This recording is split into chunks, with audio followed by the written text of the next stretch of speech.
What's a key lesson that you'd like to share regarding what you've learned in the hedge fund world that would be helpful for people beginning in the markets?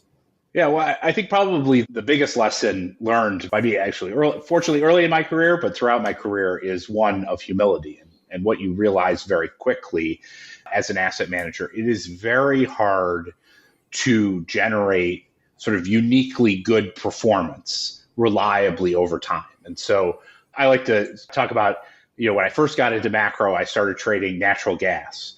And this was like right out of college. And the reason why I started trading natural gas is because it was very volatile.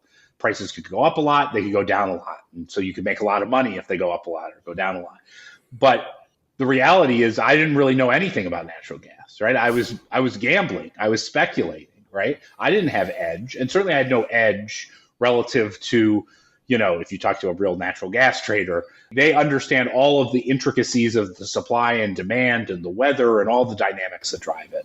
And I actually ended up basically blowing all of my first year's income on rogue natural gas trades.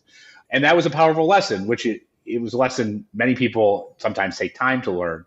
I was fortunate enough to learn it early, which is that, in order to do well, it's very hard to be right in markets. And to be right, you have to be pretty confident that you have a unique skill set relative to everyone else in the market. Unique insight, unique skills, unique information, unique ability to trade, et cetera. And so I think there's a lot of folks who sort of dabble in investing, and sometimes you'll get lucky. If anything, getting lucky is the worst possible outcome because you don't learn the humility you need. If you talk to people who have been in the markets, you can really tell people who have been in the markets for like decades, they will line up every trade that they've gotten wrong, and they will tell you at length all the warts and the scars and the challenges it is to make money over time. And that's very important because it flows into everything that you do as an asset manager.